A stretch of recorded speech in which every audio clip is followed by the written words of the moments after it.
Welcome aboard the USS Podcast.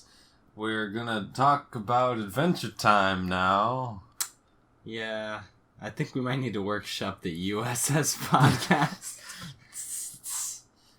Yeah, we're gonna have to figure out a title for this one. We're not gonna. We can't just wing it like the last time because obviously it never got done last time. We gotta nail it this time. We gotta really nail it. This is the Bespoke Podcast 2.0. Yeah, it is. We're going all the way back. We have to go even back. More bespoke this time. Oh yeah, you know it because we're ready to talk about the entire series. Like it took a while. Because I was in mourning, I guess. Yeah, you gotta go through the mourning period mourning first. After it was over. I didn't really want to think about Adventure Time because I was like, oh, it's just over. You put it in the memory hole. Exactly. You know what? That his vault. It was really the Adventure Time comic that did it. They had like the season 11 comic that got canceled after like 6 issues. Right. And that really bummed me out because it was a really cool comic. Yeah, good thing I didn't read that. Yeah, well, I think I'm gonna try to do like a solo podcast on that. Oh, that'd be kind of cool. Even though, like, I was gonna do one. I was gonna talk about it. Then, like, I learned it got canceled, so I canceled the podcast. Yeah. It's like, oh, that puts a damper on things usually. This is gonna be the shortest podcast ever, but no, we are going all the way back, ladies and gentlemen, back to the very beginning of the show, back to the very beginning of our lives. Where it all began. Yes, and. It is pretty crazy to see some of these old episodes. It has been a long time. It's pretty... I mean, yeah. Once you've, like, been watching the newer episodes, once you, like, head back, there's a little bit of whiplash. Yes, there's so much whiplash. You got Pendleton Ward back at the helm of these episodes of this show. And it definitely shows. Yeah, it definitely shows. There's some kind of like comedic timing that he has. Yeah, there's a very distinct, which is distinct, and you know it's him because like if you ever watched like The Bravest Warriors, it's got that exact same thing going on for it. Except they're allowed to like sort of swear a little bit. Yeah, they've got a little bit. That's just them. Except they're on the internet now, so. At least it was for a while. But it makes me sad thinking about what happened to that show. But anyway, we're not going to talk about that. We'll give you like a mortuarium on that. Like, we'll give you a eulogy about Bravest Warriors some other day. But for now, we got to start up. Thinking about that show, I'm like SpongeBob in that one episode of SpongeBob where Mr. Krabs sells the Krusty Krab, and like. They're making like the Krabby Patties from like on a conveyor belt machine, and like SpongeBob like opens up one of them and looks in it and says, "Where's the love?" And that's me thinking about Bravest Warriors. Yeah. the later seasons. Where's the love? Where's the love? But anyway, back to Adventure Time. We were talking about. Time. We've got a lot of ground to cover on Adventure Time. Talking about love. We've got so much ground to cover. In Adventure Time. We've got 22 discs of ground to cover, and we've got through half the first disc, so 7 episodes. Yeah. It's gonna be a journey. It's gonna be a journey, but we will faithfully chronicle it for you. Oh yeah, because this show is freaking epic. Because we might as well, right? We're starting with Slumber Party Panic, and what a beginning, indeed! Dear legendary beginning here. Yeah, like how would you begin your cartoon? Yeah, I know, just like with like the horror, just like a weird like Halloween themed episode. Yeah, almost. I know. It feels like you're like, whoa, is this like the Halloween episode? Yeah, it's like I'm trying to think of a single other show that begins without introducing any of the characters. Yeah, it's bold. Without like trying to like establish a setting of any kind. Yeah. It just is. There's like not a voiceover start. Nope. It just cuts right in. The first thing you see... In a world where a human is with a dog. Yeah, literally. It just starts. And the first thing you see is Jake, like, increasing to enormous size to chase after Lady Rainicorn. And it's already insane from the first second. I mean, it's just like, imagine, you don't know who any of these characters are. Yeah, like... Why is this giant dog... you wouldn't even know that those 2 characters are important. Yeah, I mean, literally, you wouldn't have no idea that this weird dog... But we all know about Jake in Adventure Time now, so it all makes sense. But imagine, not having any idea about any of these characters. It'd be interesting. You're just suddenly thrown into this world. We need to perfect like these mind wipe drugs so people can like specifically destroy memories of TV shows. Then I can be sad about it being over all over again. This would be excellent. We need to experience these first time things.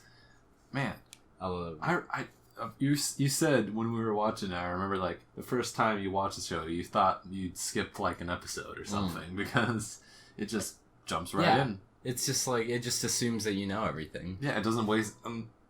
It tells you everything you need to know basically. It not like directly. You learn all their names. Yeah, you learn that Jake can turn into a giant dog. Nobody ever explains. I mean, they do actually eventually explain why you can do it, but nobody explains like, oh yeah, Jake's the stretchy guy. He stretches and also multiplies his limbs and also does a lot of other stuff. Yeah, it's really weird to say, but like, you know, it just all happens. It just all fits.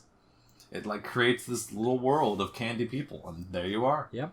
And that's what makes the show great, pretty much, is that it creates this world. It's because it really commits, you know. Yeah, it doesn't there's no half measures here. I'm making this like a bizarre world. Yeah, it's not. It's just weird, and you're there.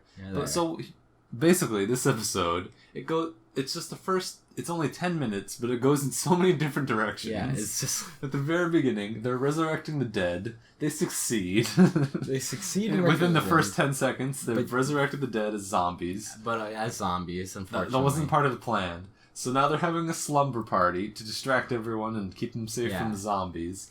And they have to hide the fact that they're zombies because if they find out, they'll explode. Yeah, the candy people explode and they get frightened, of course. Of course. So then Finn blindfolds the candy people and just has them kill all the zombies. Yeah. All the while, like, trying to keep Jake from discovering the truth. Yes, about the zombies, because he made a royal promise. Yeah, exactly. And then, at the end, he breaks this royal promise, and again, we're going off in a whole different direction, because suddenly now they have to deal with the Gumball Guardians, who are there to, like, uphold the royal promise.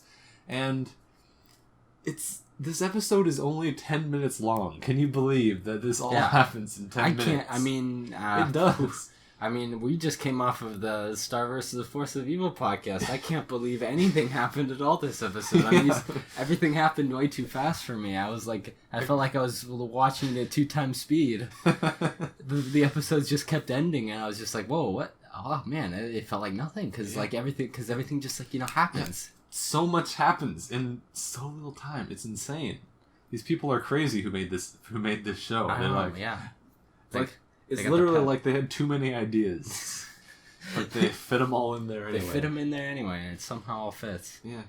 Yeah, it's a pretty good first episode. It is a weird first episode, and it works. Yeah. That's the weirdest part. Yeah. Moving right along. We had Trouble in Lumpy Space. Trouble in Lumpy Space, introducing us to a long-time character. Truly the real main character of the series. I think if we're all being serious with ourselves. I mean, Lumpy Space Princess. Voiced by Ward himself. Truly a legend. She does exactly what she does for the rest of the entire show. Which is be a villain that they're not allowed to beat up. Yeah, pretty much. More or less. Is do exactly what a villain would do, but nominally be good somehow. Yep, again, they just have an insane story. So first of all, Jake is turning into a lump creature. Yep. Which lumpiness is werewolfism. Yeah, which we are learning that lump creatures exist for the first time in this episode. Which is great. Well, that's the thing about this whole first season, is that it's all just like... It's like you said, they had too many ideas. They just kept needing to put more stuff in. There's like no breathe. It's just like, oh, now there's lumpy people. Now they're in lumpy space. This is great. Yep. It's all just coming at you at 1,000,000 miles an hour, and they don't waste time explaining everything. Yeah, and it's funny. And it's really funny also. Like I said, Pendleton Ward, he's a pretty good writer, and he just has this timing for everything. Like, trying to think of a good example in this episode. Just like everything Lumpy Space Princess says is retarded and amazing. Good writing from was like when they go up to the Lumpy Space Princess's house, and it's just like talking to her dad, and then like suddenly he turns around and his mom's on his back. Her mom's on his back too. That's just the way they are. And what do they call the guys that like they're like smooth posers? Smooth posers. And he's like, what does that mean? Watch out, you guys. Those guys are some. I hear the guys up there are smooth posers. Like, what does that mean? It means what it means. It means what it means. Exactly. And it's just ridiculous. So I love how the cure for lumpiness is sitting on some random orb that they have on a hill for some reason. It just seemed... Because, like, sitting on an orb is, like...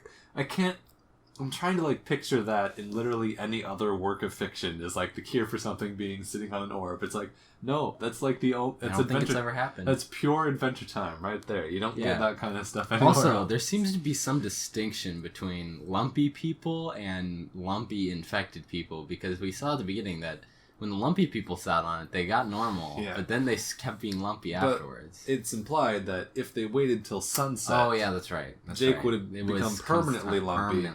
That's and then maybe it would only temporarily turn him back, just like those sense. guys. Even the lore all fits. Yeah, it all even fits. though the lumpy people, except for Lumpy Space Princess, Truly essentially never come back. Yeah, truly the lore is deep already, even in episode 2. Yeah, it's not really, but it's fun. But it's all good. I remember we were thinking about how this is actually probably one of my more preferred Lumpy Space Princess episodes.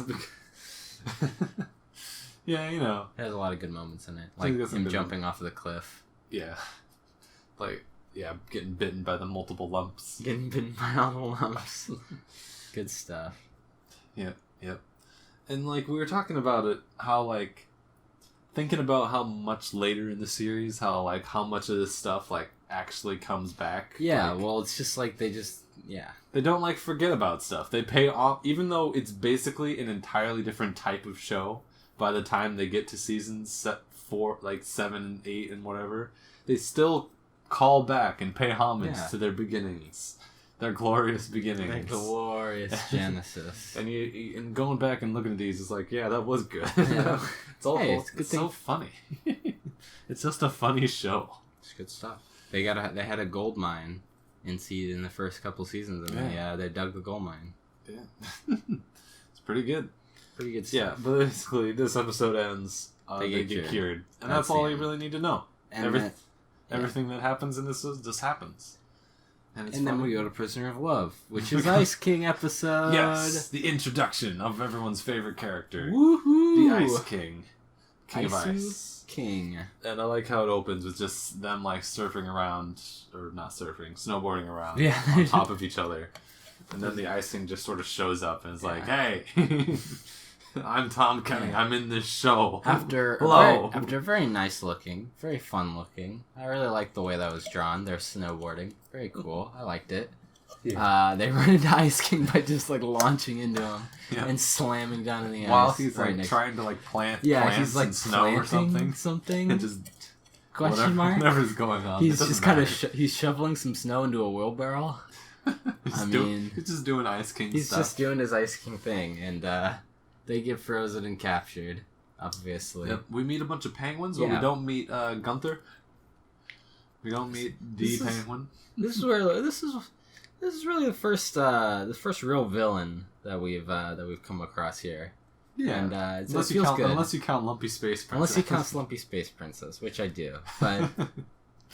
On a more official level, the first villain we face, and man, is he villainous. Oh yeah, he's kidnapped all these princes. Threatening. I love how the first thing he does, he freezes Finn and Jake, and then like slowly and arduously wheelbarrows them back. He's like, I didn't think this far ahead. It's like kind of like as if he's almost, and like if he hadn't done that, they wouldn't have been there to like rescue the princesses. So it's all.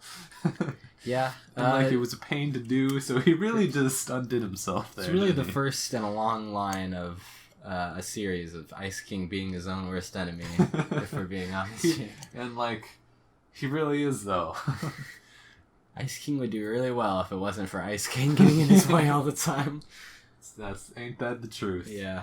But you know, Ice King, he's got all these princes kidnapped because he's trying to figure out who he wants to marry. Got a lot of options, but, you know, that ain't no good. So convince him to like that they're having fun. So he comes in, and then Finn beats the snot out of him. Just totally beats the crap out of him. Yeah, Finn just. I mean, man, it's brutal. Yeah, it's pretty epic battle that goes on in there. That's for sure. Man. I mean, fight choreography, glory. Yeah, Ice King really lets go of his ice powers when he's getting punched in the face. Yep. It's really hard to focus on your ice sorceries when you're getting concussions all over all over your upper skull. Which is funny, because we know later on Ice King becomes sort of like, not even less of a villain and more of just like a very sad character. Very sad. And not even in these early episodes where maybe that wasn't even part of the plan at this point, but you can still see this side of Ice King where he's like, he's kind of just sad. It's very well communicated in this episode that Ice King isn't actually very evil. He's actually just extremely sad. Why doesn't anybody like me? Like after they knock him out, he has that dream sequence where he meets the Cosmic Owl. It's like, why doesn't anybody like me? Is it because of this? And poor Ice King. Yeah. Cosmic Owl is of no help. Yeah. No moral support from Cosmic Owl. Because you're a sociopath. Thanks, Cosmic Owl. Yeah. And then, they all get away. And, even in this episode, another, again, 10-minute episode, but think about all the things that happened. Finn and Jake snowboarding around, captured by Ice King, and there's like a whole bit where he's like, got him in prison, and they're trying to escape, and he's like thwarting all their plans. One at a time by freezing like Jake. Key hand. Yeah, key hand. And just making all the princesses do a song with him. And then all this happens in the episode. And then they escape and it's over. Yeah, and then they escape and it's over. We're introduced to a glorious new character who it's will be all with about us. Ice King, yeah. It's all carried by Ice King. It's like glory. It's like, what a good guy. What a great guy. Let's get rolling on this. Yeah, let's get rolling on Tree Trunks. Oh, snap. Man, so much has already happened. Yeah, I can't believe we've introduced... This is only episode 4. Yeah, we're already 4. On the very deep and intense character known as Tree Trunks. Tree Trunks is the deepest character in the whole series. What a sexy elephant. Yeah, what a sexy elephant. Jeez. So in this episode, we meet Tree Trunks, who is an apple pie bacon elephant. Living in the woods. Living in the woods. Baking pies for Finn and Jake. Yeah, bacon pies for no one, I guess. And they go on a quest to find the crystal gem apple. The crystal gem apple. Indeed. And the whole time I was assuming they were gonna bake the crystal gem apple into like a pie or something. Yeah, but no, they're actually just gonna chomp on it at the end. But yeah. Yeah, so they're going through. Tree Trunks is getting in all kinds of trouble. And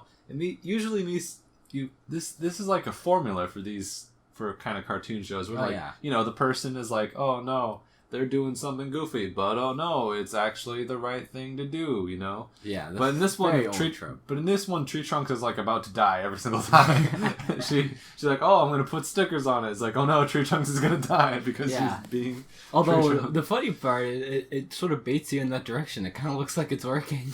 Mm-hmm. The stickers look like it looks like it's going to work, but then it's like, no, it's just going to eat her, and she's going to die. Very cool wall of flesh, by the way. Yeah, the wall of flesh. It's just so many, like I said, too many ideas. Yeah. They've got this wall of flesh. Never comes back. In walls. another show, like, this wall of flesh villain could have been an entire episode. But in this, it's like literally 2 minutes, and it's over. And they've moved on to a new thing. And that new thing is a bunch of signs that like say keep out and don't go this way. Yeah. So after you pass them, they all get up and become villains and go to kill you. I mean, if these are like predatory creatures, this is very inefficient. They would want the signs to say, come on, come this way. Obviously not the priority. Yeah, not the priority here for these guys. They're more going for the intimidation factor. I guess so. Which does not work on Tree Trunks at all. Tree Trunks is immune. Tree Trunks cannot read. So she just goes... And once again, she's like, "Oh, I'm gonna set a picnic for these nice signs." And then, like, literally Finn is, like, holding her while these signs are beating the crap out of him. Finn gets destroyed by signs. And again, these sign people are just 2 minutes in this whole episode. And we're moving right along. We gotta go. Yeah. 2.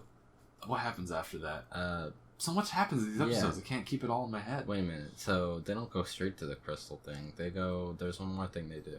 Is there? Yeah. Yeah.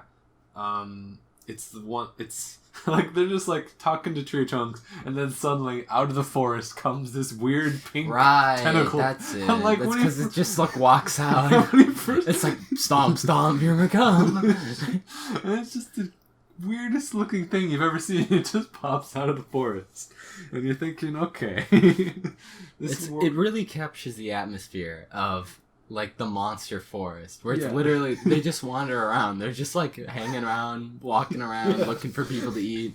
That's what they do. They're monsters. And it's just so weird. It definitely creates the atmosphere effectively. That's for certain. It creates this goofy world of, you know, a giant weird pink tentacle monster is literally could be waiting around every corner. You know, just beyond this weird sign people. It's just like it shows the strength of these episodes where it's like it's already funny. Just like the moment it walks up. It's like the timing of it walking up just like while they're talking to each other is just like stomps. It is hilarious. It's hilarious. Just watching it walk up because it's so bizarre. It's so weird. And you know, they fight it. Tree Trunks tries to seduce it, which with her sexy elephant bod, which is again, which works on Jake, but not on the monster. Yeah, it works on Jake. I forgot about that. So what? Yeah, I don't know. It's I don't know what these guys. What are they smoking? It must be awesome. Yeah, it must be some good stuff over there. But you know, finally Finn gets upset with Tree Trunks, and he yells at her, and she wanders off. They're just like, no, we're gonna find that crystal out, and they do. Oh, but it turns out she immediately found the crystal map. Yeah, and they're accosted by a crystal creature that copies their every move. You may know everything I'm going to do, but I know everything you're going to do too. Strange, isn't it? If you get that reference, you're the man. I don't know what that is. But anyway, tell you later. Anyway. Anyway, they defeat it by tree trunk. They don't even really defeat it. They just like they don't actually defeat it. It just doesn't attack them if they don't attack it. So really, they didn't have to do anything. It was really I mean, make sure to let us know that Tree Trunks didn't actually do anything. Yeah. Tree Trunks just kind of like danced around. And you know, I guess that caused the creature to dance around, which made them realize, oh wait a minute, it can't actually hurt us if we don't try to hurt it. Apparently it's maybe not actually a crystal guardian, maybe it's actually just like a mirror thing. Yeah, just a weird creature that exists. It just happens to like hang out around here. But anyway, they ask it permission and they give themselves permission to take a bite of the apple. Tree Trunks takes a big, juicy bite of that crystal apple. And explodes immediately. Spontaneously explodes. And it's some for good all stuff. we know better, but for all we know, this is the last we ever see of Tree Trunks. Yeah, I know. Like, actually, when is the episode when Tree Trunks returns? I'm gonna look for it. Do you know what it's called? I know what it's called. It's called Crystals Have Power. Oh yeah, probably. There it is. Not until season 2 does crystals have power. So for the rest of the season, and then a little bit into season 2, Tree Trunks never appears again. So you just assume she is now dead or locked in this crystal dimension. Well, you do see her, at the end, running through laughing. So, having a grand old time. But she just explodes. Yeah, she did just explode. Very violently. It's like, how does it taste, Tree Trunks? And she has this upset look on her face for a few seconds, and then she just explodes. No words. And that's how the episode ends. It's crazy. Like I said, we need there's nothing that hits. It's just like so out of left field, and it hits you so it's just so unexpected. It's so good. You literally have no idea where any of these episodes are going when they start. Like, they say they're gonna go get a crystal apple. I have no idea what that entails. What does that mean? What are they gonna do? and it's great to watch. You just want to see what happens. Even when nothing's going on, you just want to watch and see what happens next, because you have no idea. It could be literally anything. And on to the next one. Which is the Enchiridion. Yeah, the Enchiridion, which later becomes like an important artifact. Yes, very important later. Which actually not really that important later. But, it does quite a few things. But it's kind of just like... It's a book. But it's actually never really used as a book. No, never. I don't think Finn ever actually reads it, because he doesn't know how to read. But anyway, this is our first... obviously, those plans for those things... I seriously doubt we're already in motion at this point. At this point, it is just a book for heroes. Yeah, that's it. Pretty much. Guarded by the manly Minotaur. And the later developments are developments that came at a later time, in every sense. But for now, I almost called him Quinn. Finn must go on an epic journey to find the Enchiridion. And again, it's full of ridiculous romps and hilarious... Yeah, but it starts out with that really cool the split screen gimmick that they do at the beginning when he's catching... Oh, yeah. When he's, running to catch bubblegum, and, it shows her falling and him running, and at the end, the split screen sort of, combines together, and he catches her. You don't see that in the later seasons. It's pretty good. I think. Maybe. It's a pretty fun... I don't know. I'd have to see. We'll see. They've got their own stuff, but it's a pretty fun little effect. Oh, yeah, we get introduced to Cinnamon Bun, who has a different voice actor than he does later. Yeah, he hasn't been burnt yet. He hasn't been burned yet, and he is just as amazing as you might expect. Oh, yeah. He tries to do a flip. Yeah, he's also confirmed as S tier in the power levels of Adventure Time, because he just headbutts an entire tower into pieces. At the very beginning. True. He trips and he smashes his head into a tower, and it destroys the tower completely. Indeed. So they actually probably could have defeated that final boss thing by throwing Cinnamon Bun at it. Destroys the tower completely, but the tower is also totally intact, as when PB falls out of it later. Oh, yeah. And by later, I mean immediately after. So... Yeah, don't they take, the secret entrance into it, and then they fall out of it again? The tower she lands in front of is totally fine. That's true. Where did she fall to? I guess it could have been a different tower. But anyway. Continuity errors aside, PB sends Finn on the quest for the Enchiridion. And again... It's crazy that these episodes are only 10 minutes long, because so much different things. Alright, the whole thing with the party at the beginning happens. He goes after the Enchiridion. He meets the key master guy who has a key for a head. Then he goes forward. He meets the little elves that blow up grannies. And they do. And he's upset about it. He gets a motivational speech from Jake. Yeah, about, they're just illusions, Jake just tells him they're only illusions, man, which is a great motivational speech if I ever heard one. Then he moves on again, and he's fighting a giant, and he steals his money. Who eats Jake, so he steals his dollar.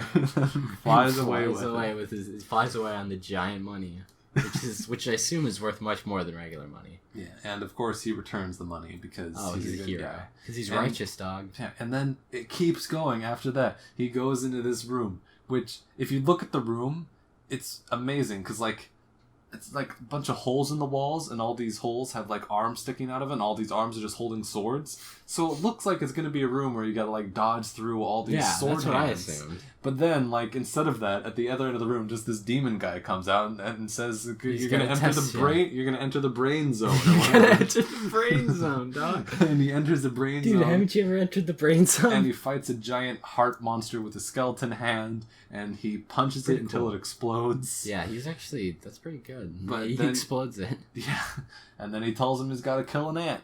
But it's a neutral ant, and it's morally... This ant is...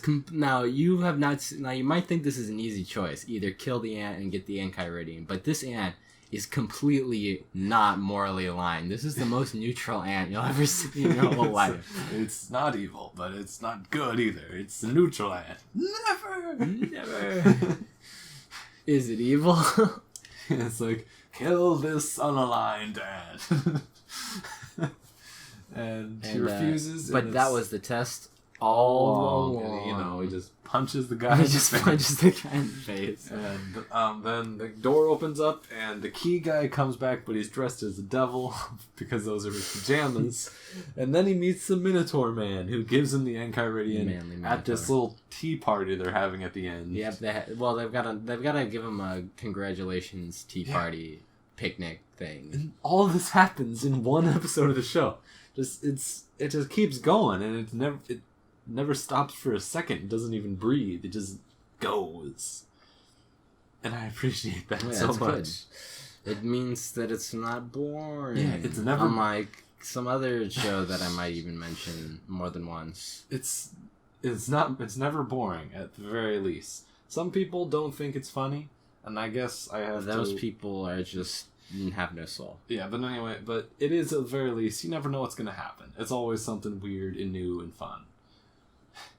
Speaking of new, the Jiggler was a new friend that they met in the next episode. Nice segue. You did it. Finally, on my way to the big times. So this was definitely the weirdest episode that we watched. Yeah, this is certainly... Oh, well, I mean, there's still the next episode. I mean, yeah, but... This one actually turned out... this one was more of in the misdirects than the actual plot, because it kind of turns out the way you would originally think. They got to bring it back home. I guess so. Sort of, but it missed. You have no idea that it's going there until the very end.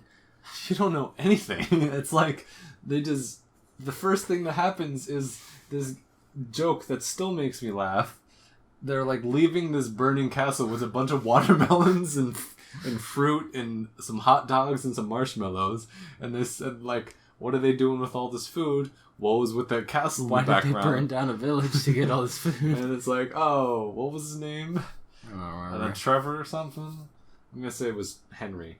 Henry. Oh, Henry, how do you keep on getting into these situations? And you're did they in a lot of trouble for a watermelon? Did they just only rescue this food and leave everyone else to death? We don't know. We don't know anything that happened. Just that Finn's singing a song and he has an auto-tuned voice because he swallowed a computer, and that's all you need to know. And that's how the episode begins. And where do you think it's going from there? It has nothing to do with these watermelons. They're not real characters. They're not real. We have to meet the Jiggler. We gotta meet the Jiggler, which is a little toy. Yeah, please describe the Jiggler for the audience. Okay, so the Jiggler... So imagine you have a sphere. Mm-hmm. Then imagine you have another sphere, which is on top of the other sphere, right? Mm-hmm. Now connect the two spheres by a small connector. Then put holes in the spheres, a lot of them. You've pretty much got the Jiggler. Pretty good. There. If you pretty much got it from my very specific schematics that I've given you. All right, here's my description. Imagine a dumbbell, one of those weightlifting, dumbbells with one arm that you lift up. They're perfectly round on both ends with a little thing in the middle and a bunch of holes for a face, which is all over it, so his face could be anywhere. Yeah, but it's all symmetrical. What? Okay, now describe what happens in this episode. They dance a lot with the Jiggler. The Jiggler starts uncontrollably vomiting until it explodes. Yeah, that seems to be a pattern. Is a lot of things explode. Yes, but do you remember the part where for some reason it was eating drawings? Oh yeah, it started eating drawing. They were trying to figure out what it was gonna eat, what it needed. Once it started acting sick, they wanted to figure out what it wanted to eat. So they drew pictures of food, and it ate the pictures. Not just the paper. The drawings came off the paper, it sucked them off, and he ate it. And there was a whole bit where everyone was trying to eat the picture of Jake, and then Jake eventually eats the picture of himself. Apparently it's delicious. It's just madness Yeah. in this episode. This doesn't have anything to do with anything else that's going on. This weird picture reading thing. And it just moves right along. Yeah, and then it's just because you think that's going to be relevant, but instead, no, they're just going to take him back home. Yeah, after he explodes. After he explodes and scatters into a million pieces. Looking like some Laffy Taffy. And they gotta go pick him up.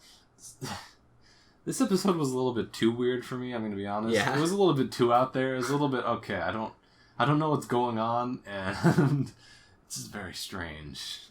Well, anyway, they take him back to the mom. They gotta make him. It's like a bird. Yeah. The mom doesn't want him back because he smells like dog. Yeah, and I guess it was sort of like, it was almost like a pet. They just found a pet episode, but like it just went in these insane directions before finally going to like the regular like sort of ending that you get with those episodes. It just decided to be insane for a little while before, and then eventually went back.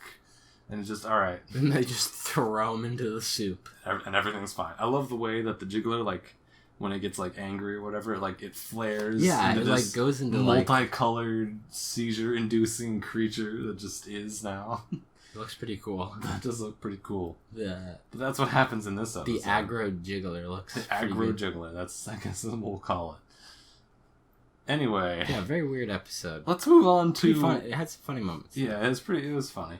Let's move on to an episode that is... the most important episode that we'll talk about ever. It's as bizarre as the last one, but in a different way. Yeah, this one's more macabre. Yeah.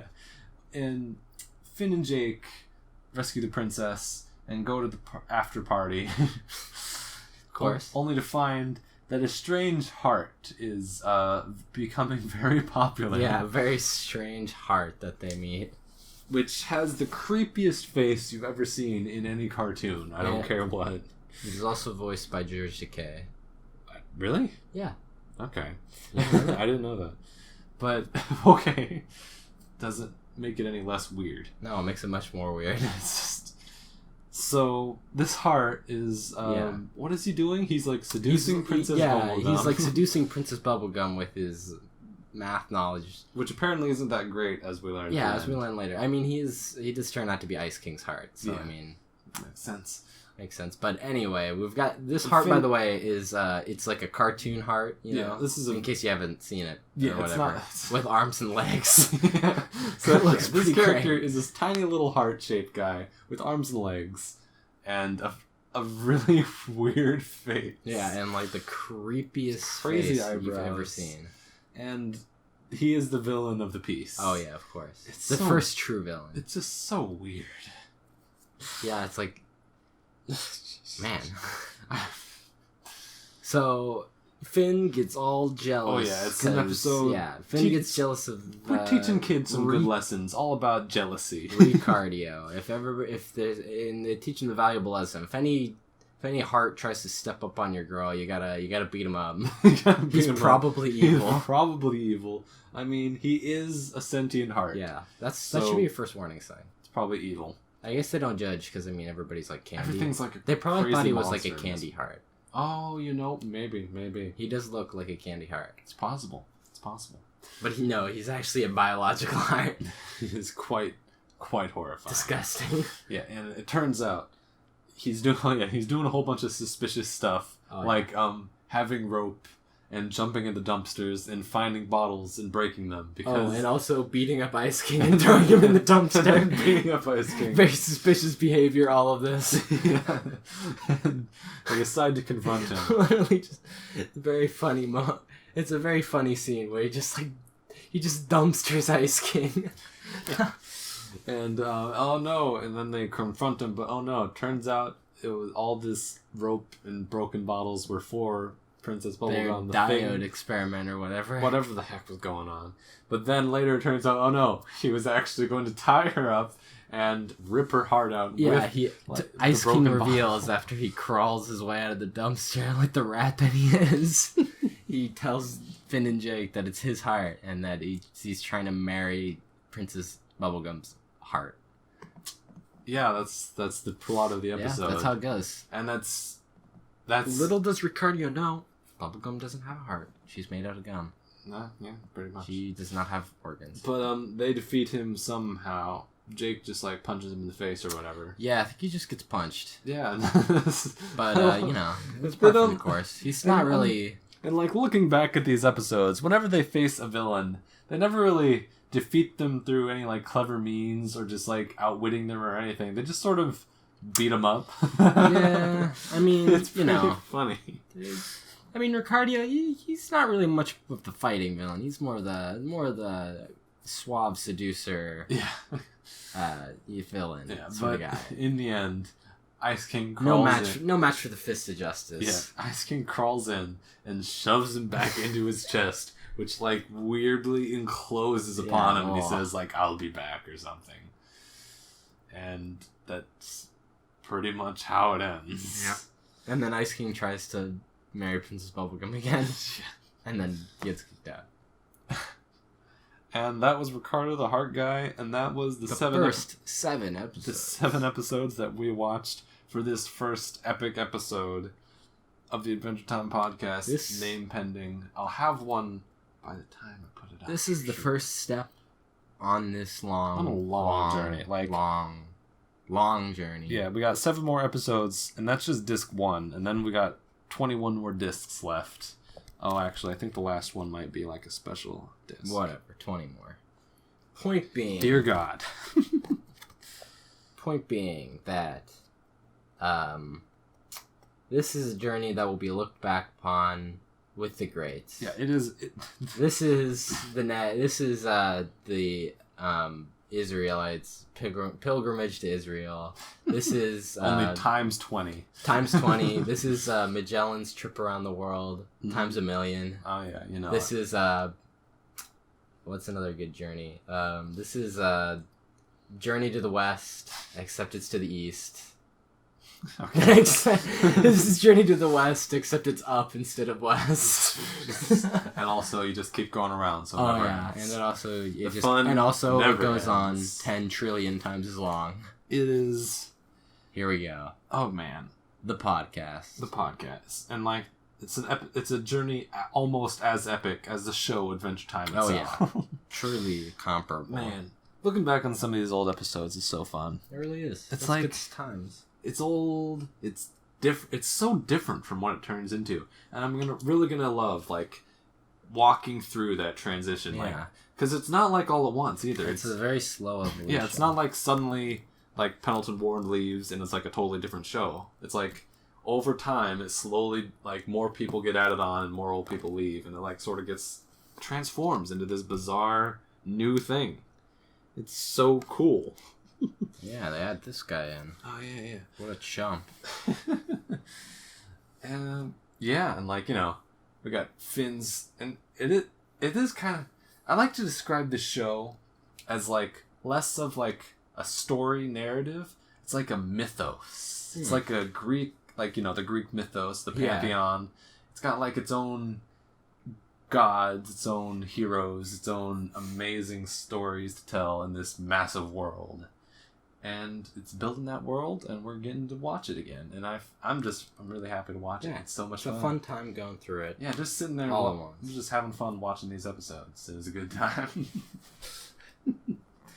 Well, that's all the episodes. Yeah, that's all the episodes for this little segment here. We'll be back. We'll be back shortly. I can't believe it took us so long to start doing this. Like, yeah. I wanted to get this neat little Adventure Time, what do you call it, collectors thing going on here. I wanted to get this. I had to finish Mourning, the show. I wanted to finish the dumb background image that if you look at the YouTube video you're watching, you'll see right now. I wanted to finish that, so that's probably the dumbest reason. Truly the most misguided effort of all. I know, because it's a podcast, but you know, we like to have fun here.